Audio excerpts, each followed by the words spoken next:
vamos voltar à nossa aula, segunda parte da nossa aula de correlações e regressões no R, ok?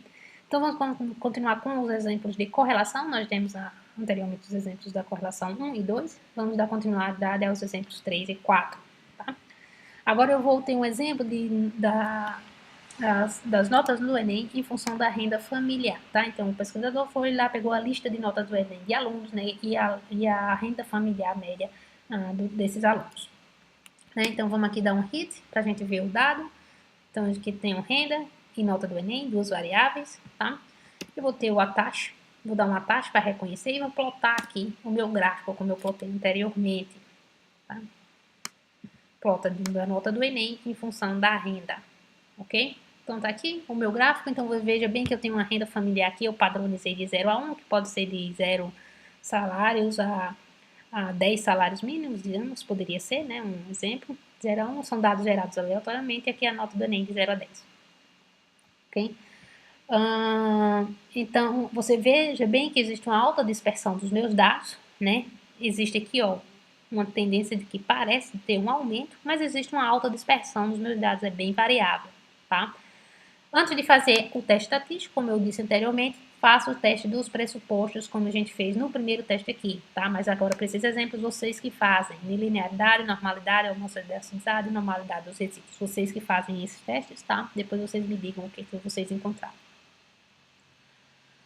Então, vamos primeiramente supor, né, que deu uma distribuição normal. Vamos supor que deu, tá? Aqui, ó, que passou nos testes, nos pressupostos, né? Passou nos pressupostos, tá? Então, vamos fazer a nota do Enem em relação à renda com o método de Pearson. Corre.teste. Então, vamos ver lá, ó. Veja que o meu P é significativo, tem uma correlação significativa. Eu tomo uma correlação de 0,31, tá? É uma correlação baixa. Você veja bem que a análise anterior que nós fizemos, né, ela me deu uma correlação de 0,29. Então, a correlação, ó, do exemplo anterior, ela é próxima, tá? Uma baixa correlação, tá? Só de 2 pontos, de 0,02 pontos de diferença do nosso exemplo anterior. Mas agora teve um p-valor significativo, né? Isso em grande parte, pode ser em grande parte por conta da maior amostragem, tá? Que aquela amostragem do exemplo anterior não foi suficiente para detectar um padrão, né? Ou pode realmente ser porque no exemplo anterior não havia relação. Isso também nos informa da necessidade da boa amostragem, uma boa quantidade de amostragem. Tá? E vamos ver aqui, ó, o intervalo de confiança, que vai de 95%, que vai de 0,23 a 0,38. Esse é o meu intervalo de confiança aqui, tá? Então, vamos ver aqui também por rotar o teste de Spearman, supondo que não passou nos pressupostos de normalidade, tá? Olha aqui, Spearman Rank Test. Então, p-valor significativo também, e o meu rho, né, o meu R de 0,26. O legal do teste de Spearman, né, de Pearson, é que ele me dá esse intervalo de confiança aqui, tá? Então, você veja bem que mesmo tendo essa alta dispersão dos dados, né, eu tenho um valor significativo, né, nas correlações, tá? E mesmo eu tendo um baixo R, né, existe um padrão, tá? Então, dependendo da meu dado, esse baixo R, né, a gente pode explicar. Existe essa tendência, a gente explica assim, a gente tem que ter cuidado com as afirmações. A nota do Enem é uma função da renda familiar. Tem cuidado com esse tipo de afirmação. A gente vai dizer que existe uma tendência de redução da nota do Enem com a redução da renda familiar e uma tendência de aumento da nota do Enem com a renda familiar. Entretanto, tá? Existem outras variáveis culturais, variáveis sociais, tá? Que vão afetar, né, outras variáveis relacionadas à economia também, que irão afetar, né, o rendimento desses alunos, a nota desses alunos, tá? Então, eu posso ter um aluno com a renda familiar alta, tá? Você vê aqui, ó, vários deles têm a renda familiar alta, mas uma nota do Enem baixa por diversos outros fatores, tá? Ou pode ter sido uma doença, ou pode ter uma situação familiar muito complicada que não permitiu estudar. São diversos fatores, tá? Então, eu posso ter alunos com renda familiar alta, né? Mas seriam alunos muito inteligentes, ou renda familiar baixa, mas seriam alunos extremamente estudiosos, né? Que têm um QI mais elevado, ou que tem uma situação familiar boa, né, em que a família se dá bem mesmo com a renda baixa, então o aluno ele não tem outras preocupações. Tá? Então tudo isso influencia e tudo isso faz com que você possa, né, aceitar esse valor de correlação aqui, né, como significativo. Isso tudo vai da sua explicação, do seu entendimento do dado, né? Então é completamente aceitável essa alta dispersão, porque é um fator muito cultural, muito social. E vamos para o nosso último exemplo de regressão, de correlação. Antes da gente entrar na regressão, a gente vai rodar esses mesmos dados com a regressão. Tá? Então, vai ser o dado potássio-planta, tá? Então, as concentrações, a influência das concentrações de potássio sobre uma determinada planta, né? Sobre a biomassa de uma determinada planta. Então, vamos colocar aqui o gráfico. Você veja bem que eu tenho bem pouquinhos pontos em relação ao anterior, poucos pontos, poucas amostras, né? Vou testar antes, né, os pressupostos, teste antes, e vamos supor aqui, né, que os pressupostos passaram, né, e vamos fazer aqui, ó, o core.teste do método de Pearson. Então, eu vou colocar aqui, Ctrl Enter. Veja bem que eu tenho uma correlação também da mesma forma que o exemplo anterior, né, eu tenho uma correlação baixa, 0,30, né, e eu tenho um p-valor baixo, um p-valor alto, aliás, não é significativo. Olha a amostragem, né? Olha o efeito da amostragem. Vamos rodar o Spearman para ver o que é que dá. E veja aqui, ó, o intervalo de confiança vai do menos 0,22 a 0,69. Cruzou a linha do zero. Vamos rodar o Spearman para ver o que deu. O Spearman também, ó, Spearman Rank Correlation também deu não significativo. Embora, ó, tenha uma R até altinho, 0,34, tá? Veja bem que essa relação do R vai ser o mesmo que a gente vai explicar para a regressão, tá? Eu posso ter um R igual a 1, tá? E eu posso também ter um R baixinho e ele ser explicativo, como foi no nosso caso da nota do Enem. Com um R baixo, do 0,30, eu posso explicar muita coisa. Eu não vou descartar o meu modelo só porque eu tenho esse R baixo, tá? Eu posso explicar muita coisa sobre ele, dizer fatores externos que estão influenciando ali, tá? E eu posso ter um R próximo a 1 que seja falso também, entendeu? Posso ter muito bem um R próximo a 1 que seja falso. No caso lá da nossa morfometria, né, da relação peso-comprimento da tilápia, ele não é falso. Em geral, relações morfométricas, eles têm um R, né, um fator de correlação, uma força de correlação alta. Mas eu poderia muito bem estar avaliando variáveis que não tem nada a ver uma com a outra e mesmo assim dar uma correlação alta. Mas, na verdade, a relação de causa e efeito não existe porque elas estão relacionadas a outra coisa, tá? E vamos começar agora a regressão. Qual é a diferença da regressão, tá? Para a correlação, né? Nós vamos começar agora a entender um pouco da regressão. A interpretação da regressão, ela é essa mesma que nós tivemos da correlação. A gente vai interpretar do mesmo jeito, tá? Só alguns detalhezinhos que a gente vai ter que atentar de outra forma, alguns nomes, tá? De outra forma. Tá? Então, o que é a regressão linear e o que ela me dá a mais em relação à correlação? Então, vamos para cá? Vou procurar um espaço vazio aqui. Então, vamos lá, regressões, tá? Isso vale, tá? Tanto para as regressões lineares, o que eu vou falar agora, um pouco agora, como para as não lineares. Então, as regressões, tá? Elas sempre vão me dar uma fórmula, tá? E através dessa fórmula eu posso fazer as previsões ou estimativas, previsões ou estimativas. Ok? Se então, por exemplo, eu posso ter as previsões estimativas, se eu tiver apenas o x, minha variável x, através dessa fórmula eu posso ter o resultado que teria para a minha variável y. Para isso eu preciso de experimentação, para isso eu preciso de coletas, né, para poder criar essa minha fórmula de regressão, tá? A gente no nosso caso agora, né, nas regressões lineares, tá, a gente vai estudar, né, o modelo mais básico, que é o de função de primeiro grau, onde y é igual a x mais b, função de primeiro grau, que a gente aprende lá no fundamental. Ok? A gente pode ter outras diversas funções, a gente pode ter modelos mais complexos, como nas lineares, a gente pode ter o que? Ax ao quadrado mais bx mais c, tá? Então, isso aqui é a função de segundo grau, tá? Então, isso aqui, ela já não é linear, ela não é linear porque ela vai me dar o quê? Né? ela vai me dar uma curva, né? Aquela nossa função de segundo grau. E vou ter várias outras curvas, a exponencial, tá? De x aqui, tá? Eu posso ter a logaritma, tá? Então, tudo isso aqui, eles vão me gerar curvas, né? No nosso caso, nós estamos estudando aqui as regressões não lineares, regressões lineares. Para as regressões não lineares, a gente pode ter, será uma aula posterior, né, em módulos mais complexos do curso. Então, na regressão linear, né, vamos agora discriminar o que é que nós vamos ter. Você lembra, né, que nas nossas correlações, nós tínhamos o R, tá, e o p-valor. Nas regressões, nós vamos ter a inclinação da reta,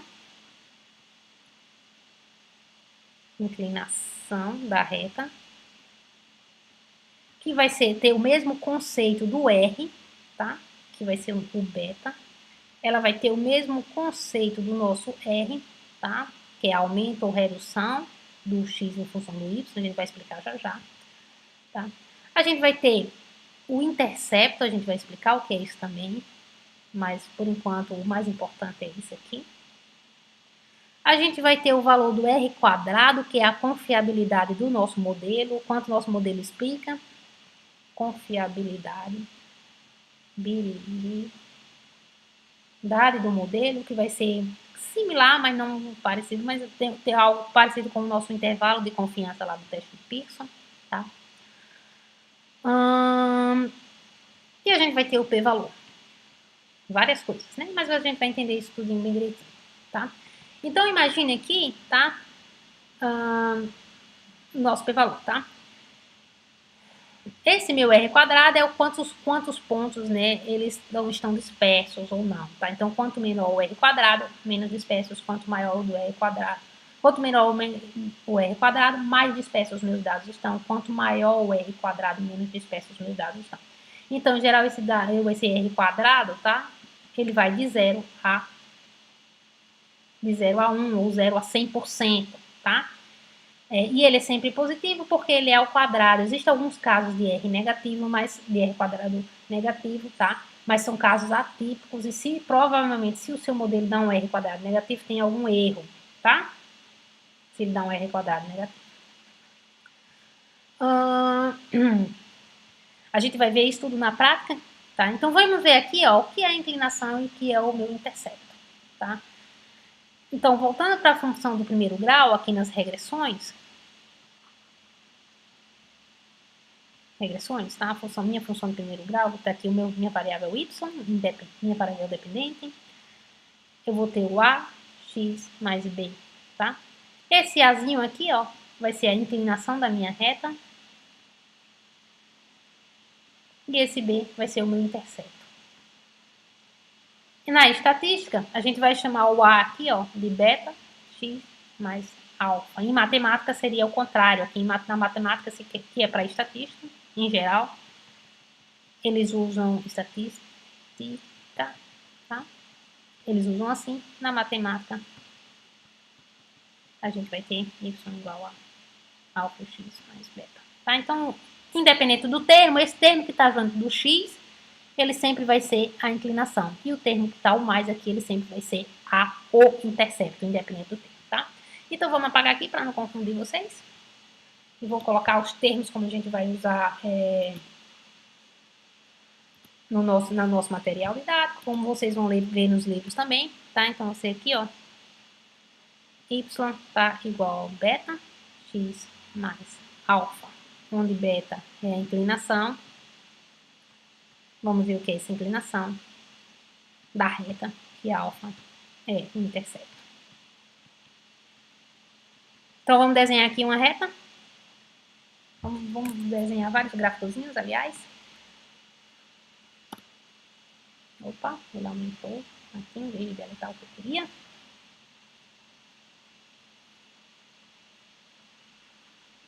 Desculpem. Então, vamos aqui desenhar vários gráficozinhos.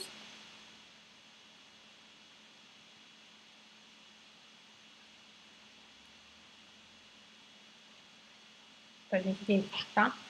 Então, o que é a inclinação? A gente viu que o R, ele é a força do efeito. E o que é a inclinação da reta, tá? Isso aqui vai ser um conceito similar ao R, do Pearson. Tá? O que é a inclinação da reta? Ela é a quantidade de unidades, tá? Que eu tenho aqui no Y, que variam em relação à quantidade de unidades do X, tá? Então, o meu beta, ele é definido como Y1, a variação no meu Y, tá? Dividido pela variação no meu X, tá? No meu X0. Então, digamos aqui, ó, eu tenho como calcular exatamente o quanto eu vou ter de variação no Y em relação ao X. Então, se eu tiver aqui uma variação de 1, 2, 3 no meu X, tá? Então, tá aqui, ó, nesse ponto aqui do meu dado. E eu vou ter aqui uma variação, ó, vamos tá, de 1, tá? Vamos tá aqui, ó. 1, 2 no meu X, no meu Y, tá? Então, aqui, ó, teve variação de 1, 2, 3 no meu X, e para cada variação de 3 pontos aqui no meu X, eu tive 1, 2 no meu Y, tá? Então, o que é que eu vou ter aqui, ó? Beta vai ser igual a Y1. Qual foi o meu Y1? O meu Y final, o 1 é o final, o 0 é o inicial. O meu Y1 foi 2. Meu outro Y aqui é 0, porque ele começa de 0, 0, 1, 2, 0. No meu X aqui eu vou ter o X1, que foi 3, tá? E aqui eu começo do 0, 1, 0, né? Sempre aqui na pontinha. 1, 2, 3. 3 menos 0. Então aqui eu vou ter 2 sobre 3, tá? Que é igual a aproximadamente aqui 0, vamos colocar 0,75. Deixa eu fazer só assim pra gente ir assim, ó. Um cálculo comigo de cabeça, sou terrível, tá? 0,66, desculpa, tá? 0,66. Tá? Então, eu tenho uma inclinação de 0,66. O que é isso, né? O que isso significa, tá? Isso significa que para cada uma unidade de variação no Y, eu vou ter 0,66 de variação no meu X, tá? Isso aqui é o cálculo da minha inclinação da minha reta, tá? Então, a gente vai ver isso bastante lá no R com a regressão e a gente vai interpretar isso lá no R, tá? Então, aqui, ó, eu vou ter para cada variação do meu X, para cada 3 pontos, eu vou ter do 0,66 do meu Y, tá? Da mesma forma aqui, ó, se eu posso fazer o cálculo daqui para cá. Então, eu tenho 1, 2, 3, aqui vai ser, que é 3, né? 4, 5, 6, tá? Eu posso ter o meu cálculo daqui para cá, daqui, ó, para cá. Então, aqui eu tenho 2, 3, 4, que vai me dar exatamente o mesmo valor, se eu for calcular e colocar aqui. Y1 igual a 6, menos 3, Y2 igual a 4, menos 2.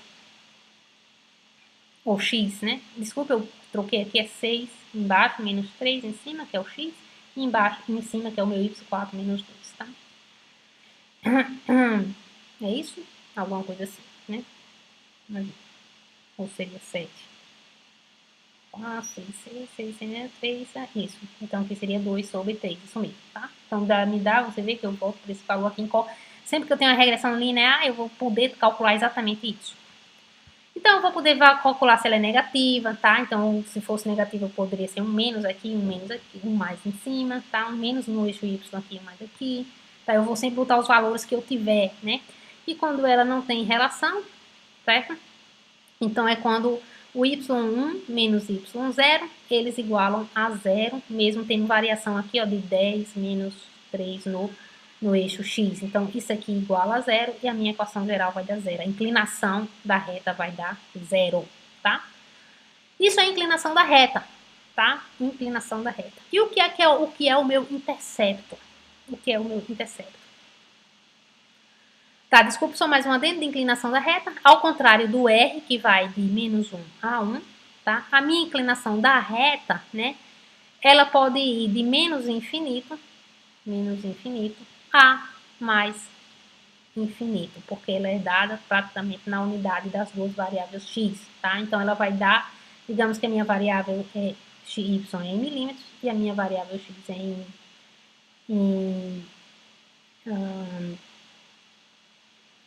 não está aqui gramas, né? Não está minha variável x em gramas e minha variável x em centímetros, tá? Então, o minha intercepto ele vai dar em gramas por centímetro. Ok? Então, ele vai de menos 0,6 a menos infinito a mais infinito, a minha inclinação da reta. Tá? E o que é o meu intercepto? Tá? O intercepto ele não é um conceito que ele vai ser tão usado agora nas regressões, mas ele vai ser usado bastante em regressões múltiplas, tá? E ANCOVA. Ele é um conceito que a gente vai usar nas regressões múltiplas,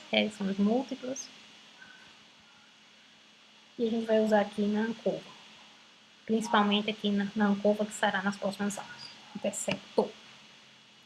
Então, o que é o meu intercepto? É o ponto, então eu tenho uma reta aqui, tá?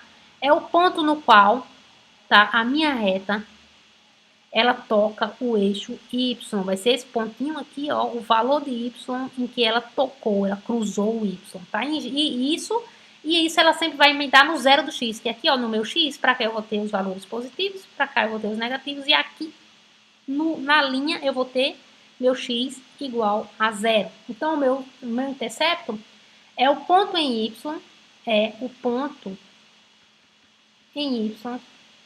no qual x é igual a zero, tá? Então, vou ter sempre aqui. Então, esse ponto aqui, ó, vai ser o meu intercepto, ele pode ser 2, no caso aqui, ó, 1, 2, ele pode ser 3, tá? Então, posso ter, se eu for comparar duas retas, tá? Ele é muito interessante para a comparação de duas retas. Eu posso ter uma reta aqui e eu posso ter uma reta aqui, tá? Então, tá aqui, 1, 2, 3, 4, e assim vai, 3, né? 2, 4, e assim vai, tá? Então, para uma reta, tá? Eu vou ter aqui, ó, o intercepto cruzando próximo ao 3 e o outro intercepto cruzando próximo ao 2, tá? Então, eu vou ter interceptos diferentes, tá? Então, isso pode me indicar tanto que eu comecei o meu experimento em condições iniciais diferentes para as duas retas, ou que realmente, né, as duas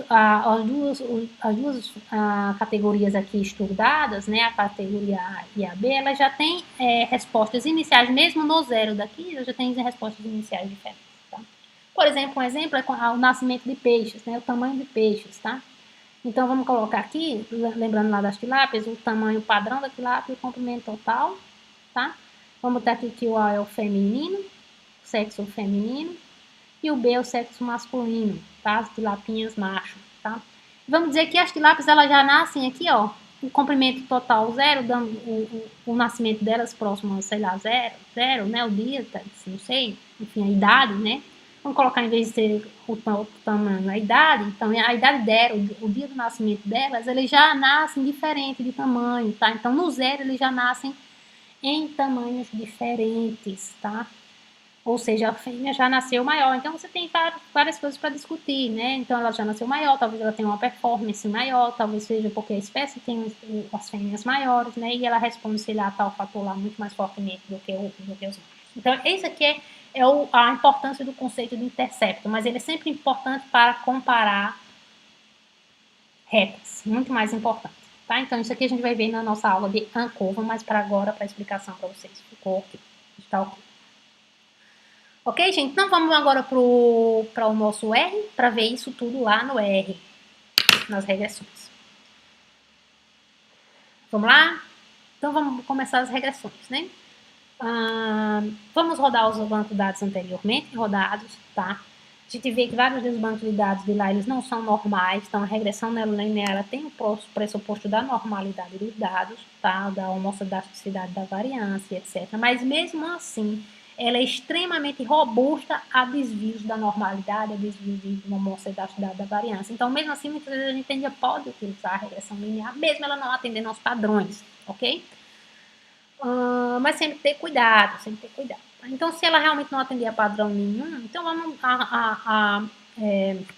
utilizar um outro tipo de regressão linear. Isso aqui é a regressão linear simples, tá? A gente pode utilizar as GLMs. Então, para teste no parâmetro, vamos colocar aqui, ó, regressão. Então, a paramétrica vai ser essa regressão modelo linear simples, tá? Modelo linear simples, o que todo mundo usa, que é a regressão simples que todo mundo conhece, e não paramétricas. A gente vai ter o que? As GLMs, onde na GLM eu introduzo a função, a distribuição do meu dado. Então, eu vou ter aqui o meu Y em função do meu X, tá? Deixa eu ver aqui. Vírgula, eu vou botar aqui, ó, família, family, igual a distribuição do meu dado, digamos, gama. Ok? Então, ela vai rodar com a distribuição do meu dado. Pode ser anormal, eu posso fazer o mesmo teste de uma regressão simples, sendo que colocar aqui, ó, normal. Na função, isso a gente vai ver, né? Então, ela usa a distribuição que eu tiver e ela é linear, tá? Ela também é uma função linear, assim como o meu modelo linear simples, tá? Regressões não lineares, como eu falei anteriormente, a gente precisa escrever exatamente como é que se dá essa função. Isso aqui ela vai me dar exatamente também como o meu AX mais B. Então vamos lá. Então vamos começar. Vamos pressupor, não vou voltar aos pressupostos estatísticos, vocês já fizeram antes, façam novamente, eu vou direto agora para as regressões. Tá? Então vamos fazer o meu modelo de regressão, tá? Vamos assumir que é normal o meu dado, tá? E se ele não for normal, minha regressão está sendo robusta, aceitar isso. Então vamos lá. Então vamos assumir que ele é normal, então eu vou dar um LM, Linear Model, tá? O modelo S é a função da regressão, no RLM, tá? A função de regressão é LM, então aqui dentro, minúsculo, na LM, dentro dos parênteses aqui eu boto os meus parâmetros, que é SL em função de TL, minha X em função de minha Y em função de minha X, tá? E o meu dado igual a Tilápia, posso botar ou não, se eu tiver dado como eu dei a taxa, eu nem preciso disso, mas eu vou botar disso assim. Igual ao meu modelo, tá? Então aqui eu vou gerar o meu modelo da tilápia do tamanho em função do TL. Ctrl Enter, tá? E vou dar um summary no meu modelo aqui. Essa função summary, ela vai me dar o resultado do meu teste. Então vamos interpretar aqui, vamos fazer o plotar o gráfico antes da gente interpretar. Novamente vou plotar o gráfico, que a gente já tinha anteriormente, tá? Sendo que agora eu botei de 0 a 30, de 0 a 25. E vamos ver aqui, ó, o resultado do meu teste. Então, ele vai me dar os resíduos, a mediana dos meus resíduos, mínimo dos meus resíduos, máximo dos meus resíduos, ok? E ele vai me dar aqui os coeficientes, os valores. Veja aqui, ó, que na primeira linha eu vou ter o meu intercepto, tá? Esses coeficientes, quais são os coeficientes, tá? De uma regressão linear, os coeficientes Lembra que na correlação é o R, na regressão linear vai ser o meu beta e o meu alfa. O intercepto e inclinação. Ok? Então, nessa primeira linha, ó, o primeiro valor de ambas as linhas é a estimativa, que é o meu coeficiente. Então, aqui eu vou ter o meu beta, desculpa, aqui eu vou ter o meu intercepto, que é o valor no qual, o valor de y que cruza o eixo x, tá? E aqui eu vou ter o meu TL, que vai ser a inclinação da minha reta, tá? Aí eu vou ter o erro padrão, o valor do teste e o p-valor. A gente vai ver principalmente, vai notar principalmente a estimativa, essa primeira coluna aqui, e a última que é o meu p-valor. Então vamos destrinchar ele aqui no nosso gráfico, olhando por aqui pelo gráfico. Então o meu intercepto, o valor no qual minha linha vai cruzar o x, ele vai ser negativo, ele vai cruzar o meu x, o meu y aqui negativo, tá? Eu vou descer aqui, ó, vou descendo aqui, ó, ele vai cruzar o meu y aqui, ó, um valor abaixo de zero, ou seja, é menos 0,06, a minha estimativa dele é menos 0,06, tá? E o meu intercepto, que é a inclinação da reta, ele vai ser 0,76, tá? O que é isso? Que para cada um aumento aqui, ó, de 0, 1, 2, 3, 4, 5, para cada 1 centímetro aqui de aumento de comprimento total, eu vou aumentar 0,76 centímetros de comprimento padrão. Essa é a interpretação do meu intercepto, tá? Agora eu vou plotar a linha do meu modelo, essa linhazinha aqui. Como é que eu ploto? Eu ploto através da função abline. Abline, meu modelo, eu coloco aqui, ó, meu modelo tá aqui, ó, o modelo que eu criei, tá? E botei uma corzinha aqui, col igual a red. Então veja bem, olha aqui eu plotei a linha do meu modelo, que coisa linda. Então você veja que ele cruzou abaixo do zero, como foi predito aqui no meu intercepto, tá? E o TL, a inclinação da reta é o que eu expliquei, né? Cada um aumenta aqui do meu x, eu vou ter 0,76 aumento do meu y, tá? Então, veja bem que o meu intercepto, ele não deu significativo, o que é isso? Ele não diferiu do zero, tá? Mas ele pode diferir do zero, sim, ele poderia muito bem o meu intercepto começar aqui do 10, isso não é problema, tá? Esse aqui é muito mais importante quando você está analisando a relação entre duas variáveis, como eu disse, entre duas categorias, quando eu vou comparar duas regressões, duas linhas aqui. E o meu TL deu significativa, assim como a correlação entre dois, o meu intercepto, né, a inclinação da reta, a força de x sobre y, ela deu significativa, assim como as correlações dela. Então, em geral, quando minha correlação dá significativa, a minha regressão também dá significativa, tá? Então, elas são, você pode usar ou uma ou outra, tá? A diferença da regressão em relação à correlação é que, em geral, eu já pressuponho na minha regressão que existe uma relação causal entre elas duas. Pode ser que não. Pode ser que eu esteja completamente errada, mas eu pressuponho que existe essa relação causal e eu quero ter uma fórmula que eu possa prever, tá? Então, como é que eu posso prever aqui, ó? Decorem esses valores, menos 0,06 e menos 0,78, 76. Então, ó, nessa minha regressão aí, tá? Vamos lá? Eu vou ter aqui o y igual a beta x mais alfa. Quem é o meu y? O meu y é SL, tá? Então, eu vou ter o meu beta, que é 0,76.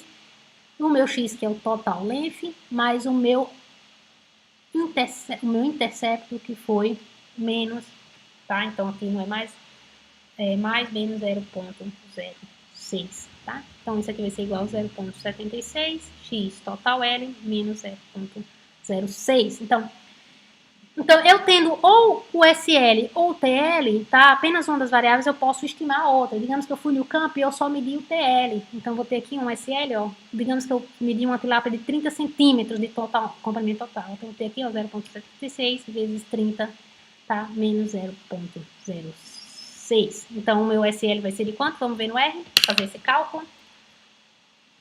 0,76, x, 30 centímetros, menos 0,06, tá? Então, eu vou ter 22 centímetros. Então, eu tenho uma estimativa, ó, 22 centímetros, tá? Então, você veja bem a importância das regressões de modelos, né? Em eu ter um modelo matemático para estimar uma regressão, tá? Porque com esses modelos eu posso medir apenas uma variável e já ter diretamente a outra. Mas para isso eu preciso de experimento antes com ambas as variáveis, tá? Para poder conseguir ter esse modelo. A partir desse ponto eu diminuo muito o meu trabalho no campo, né? Porque a partir disso eu vou poder prever, poder só medir uma variável, ok?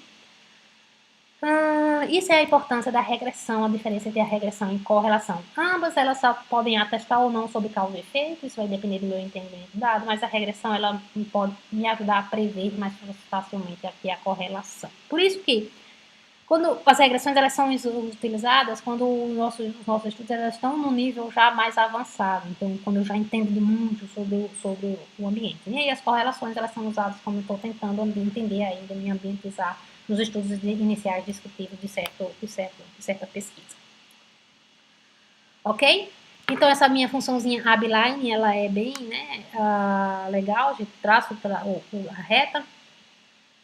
Agora, só um adendo, né, continuando essa aula, continuando aqui as regressões, né, a gente viu que esse dado ele não é normal, né.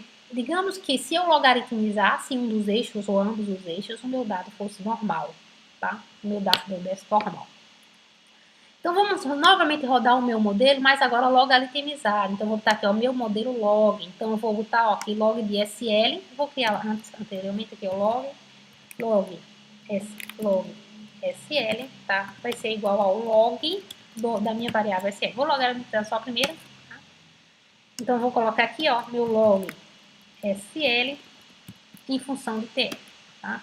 Coloquei summary, deu o meu summary. O meu intercept agora deu significativo, diferiu, não tem muita diferença dos dados, tá? Mas eu estou colocando isso aqui para a gente plotar o gráfico e você ver o que acontece. Certo? Então, vamos lá. Vou plotar essa linha aqui no meu gráfico, que está do meu modelo logaritmizado, tá? E olha onde deu a linha, tá? Por quê? O que é que isso aconteceu? Só para mostrar que sempre que eu logaritmizo, eu transformo os meus dados, ele muda a unidade da minha variável, tá? Ele muda, ou deixa de ter unidade. Então, a gente tem que ter noção. Então, aqui eu tenho um alfa de 0,06. O que é que esse alfa de 0,06 na nova regressão logaritmizada? Para cada 1 centímetro de comprimento padrão, eu vou aumentar 0,06 de log do meu comprimento do meu comprimento padrão, né? Para cada 1 centímetro do total, 0,6 de log. Então, eu vou ter que, fazer a relação inversa do meu log, tá? Para poder encontrar qual seria realmente o valor real, que seria exponencial de 0,06, tá? Mais ou menos. Não, aliás, é exponencial, desculpe, de log de 0,06, tá? Aqui eu desfiz, desculpe. Enfim, depois eu vou olhar para vocês direitinho como é o valor, tá, do log. Da transformação inversa para eu encontrar. Eu não estou lembrada agora de cabeça, mas é da relação exponencial. Que era para dar 0, como é que deu antes? 0,76. Tá, depois eu vejo isso direitinho. E falo para vocês. Então vamos lá. Sempre que a gente logaritmar, lembre que a interpretação aqui vai estar em log, o resultado final vai estar em log. Então você tem que fazer a relação inversa, ok? Para ter. Mas aí eu posso simplesmente vir plotar o meu gráfico em log, tá? Então vamos lá, eu vou logaritmizar o SL, vou plotar, ó, novamente esse meu gráfico, sendo que agora eu tenho log de SL em função de TL. Vamos lá? Lembra que eu vou mudar o eixo de X, de Y e X. Ainda não mudei, então aqui, ó, em log, como ela fica. E vou plotar o meu modelo logaritmizado. Veja bem que agora ele foi em cima da linha, ok? Eu posso vir aqui, ó, no meu ilim e mudar para não ficar essa coisa feia aqui, de 0, e colocar entre 0 e 5, ó, entre 0 e 5, no meu modelo logaritmizado, e agora tá o meu modelo logaritmizado, tá? Então, e eu informo aqui no meu eixo Y, que é o log do comprimento padrão. As pessoas que estão lendo o seu artigo, eles têm que saber exatamente quais variáveis foram ou não transformadas. Você tem que informar para que elas saibam interpretar direito e não chegar lá, ó, e não chegar lá e prever o seu dado, botar isso aqui na funçãozinha lá e prever o seu dado errado. Ok? Muita coisa aí. Outra variável que eu estava dizendo, né, é o R quadrado. Lembra que eu falei lá, lá que a gente vai ter nas equações, a gente vai ter o beta, a gente vai ter o alfa, a gente vai ter o R quadrado, né, que é a confiabilidade. Confiabilidade ou o quanto o meu modelo explica os meus dados, a porcentagem de quanto ele explica os meus dados. Então, o meu R quadrado é de 0,95, ou seja, 95%, tá? Ou seja, é uma regressão, né? Um modelo que explica bem os dados, ele explica 95% dos meus dados, como a gente viu na correlação que deu um R bem baixo, bem alto, tá? Portanto, o meu modelo é significativo. Vamos ver os próximos exemplos, tá? Eu vou pular aqui, o segundo exemplo seria espécies, eu vou direto para da nota do Enem, vocês fazem em casa, ó, anotem isso aqui, esse modelo aqui, e vocês fazem também em casa o quarto exemplo, tá? Aqui. Nós vamos fazer agora aqui, ó, o terceiro exemplo, dê um pause aí na tela e anota esses dois exemplos, a gente vai fazer isso aqui para encerrar essa aula.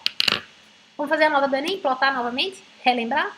Tá? Então, vamos fazer o meu modelo da nota do Enem, modelo da nota do Enem, então, meu linear model, nota do Enem, em função da renda, tá? Então, meu modelo renda é igual ao meu modelo renda, enter. Vou dar um summary, tá? Então, vou ter aqui o resultado, vamos dar logo o abline aqui, ó, abline, meu modelo correto, pra gente ver a retinha aqui. Então, veja bem que a minha reta tá aqui, ó, vamos ver bem bonitinho. Vou aumentar, deixa eu colocar aqui, LWD igual a 3, engrossar aqui essa reta. Então, veja bem que existe o meu modelo, né, a linha da tendenciosa da minha equação, o meu y igual a x mais b, ela tem uma tendência de aumento aqui, embora tenha uma grande dispersão aqui, né, e menor dispersão aqui. Como a gente comentou com os dados de correlação, você precisa explicar essas dispersões, tá? Então, vamos ver, ó, ele tem um intercept de 0,08, ele cruza aqui, ó, 0,08, cruza aqui no positivo, ó, 0,1, 0,1, um pouco aqui em cima, 0,2, ele vai cruzar no 0,08, meu x, quando meu x é igual a 0, tá?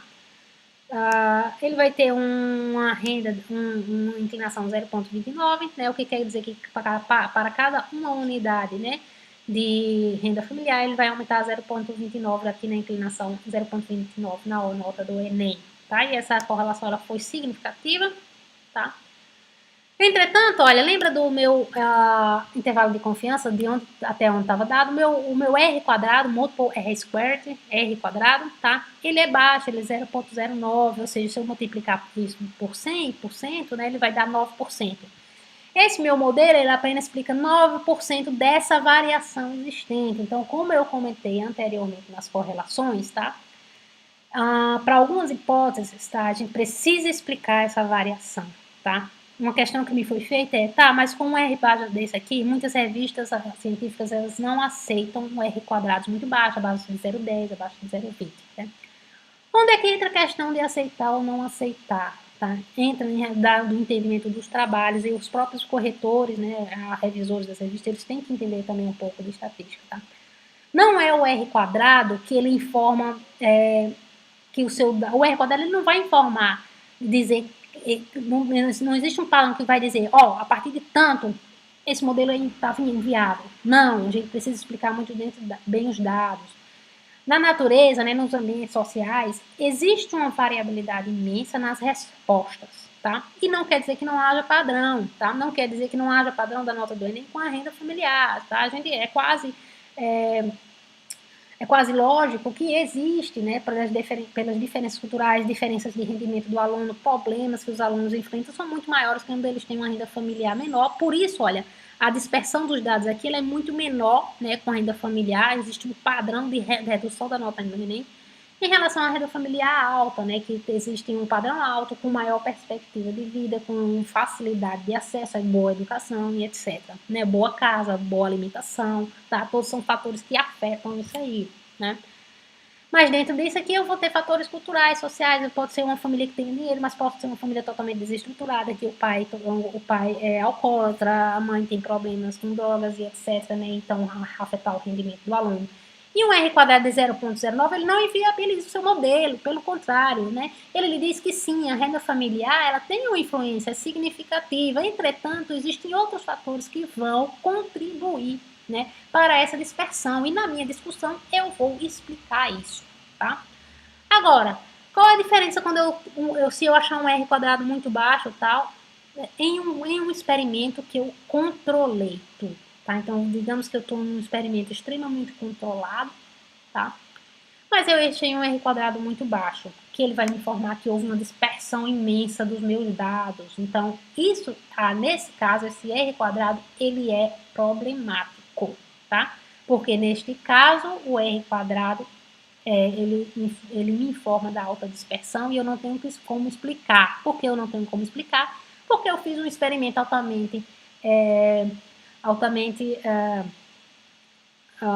padronizado, entendeu? Um bem criterioso e ou por algum motivo houve ou perda de réplica ou alguma coisa aconteceu, alguma variação durante o experimento que fez com que houvesse dispersão. Isso vai inviabilizar o uso da minha análise, o uso desse experimento e aí eu posso cortar, tá? Mas veja bem que nem sempre um R quadrado alto também, tá? Se eu, digamos que o nosso exemplo anterior, né, aquele da tilápia, né, que deu um R quadrado de 0,9, né, 90%, 99%, tá? Nem sempre um R quadrado ele é real, tá? Nem sempre. No caso da tilápia, tá? Desse exemplo, ele é real, porque ele é uma relação morfométrica. Então, lembre que relações morfométricas, em geral, a relação ele é sempre muito semelhante, né? Por exemplo, a relação de peso, né, do ser humano, altura corporal e peso corporal, né? Então, o desvio padrão é baixo. Existem alguns mais gordinhos, alguns mais magrinhos, mas o desvio ele não é tão alto. Então, essas relações morfométricas sempre vão dar um R quadrado alto, tá? Mas, tá?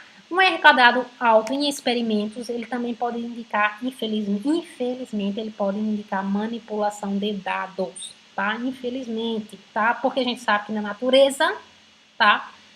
Dificilmente a gente encontra R quadrado alto, dificilmente a gente encontra baixa variabilidade dos dados, tá? Então, algo que eu encontro bem comum, então eu alerto a todos a não fazerem isso, tá? Você tem um experimento, tá? Aqui, de x em função de y, tá? Que você encontra, tá? Uma tendência, tá? Eu encontrei uma tendência aqui, tá? Dos meus dados. Mas, no próprio exemplo ali da nossa renda familiar, tá? Mas o meu R quadrado, tá? Ele é baixo, vou botar aqui um R quadrado de 0,10, tá? 0,1, como tava, 0,10, né? Desculpe, tá? Que seria o que? 10%, né? Multiplicando por 100. Um R quadrado de 0,10 ou 10%, ou seja, uma explicabilidade do meu modelo baixa. Aí eu entro em depressão, digamos assim, né? Eu vou dizer que a revista vai cortar o meu modelo, não vai aceitar o meu artigo porque o meu R quadrado foi muito baixo, tá? Isso aí, como eu expliquei anteriormente, tá? É um pensamento que exibe uma falta de entendimento, de análise de dados, tá? Isso é falta de entendimento de análise de dados, tanto infelizmente por parte do revisor e por parte da pessoa, cortar um modelo só por conta disso. Porque se você entender o dado, o tipo de dado, o modelo não precisa ser cortado por um R baixo, tá? Então, o que é que o povo faz? Eles tiram a média aqui, ó, de cada pontinho. Então, a média desse pontinho aqui, tá, para o valor de x, para 1, 2, a média de y para média de x do y para um x igual a 1, para um x igual a 2, vão tirando a média e geram só um ponto, tá? Gerei só um ponto aqui. Quando eu plotar a linha de regressão, tá? A média vai dar, às vezes, dar um pouquinho mais baixo. Deixa eu cortar aqui. A média, às vezes, vai dar um pouquinho mais baixa, às vezes um pouquinho mais alta, tá? Mas quando eu plotar a regressão, né, os pontos vão ficar poucos de perto e eu vou conseguir aqui um R quadrado igual a 0,90, tá? Consegui um R quadrado 0,90 porque eu fiz a média de cada Y aqui para cada X, tá? E isso está erradíssimo, errado e condenável, tá?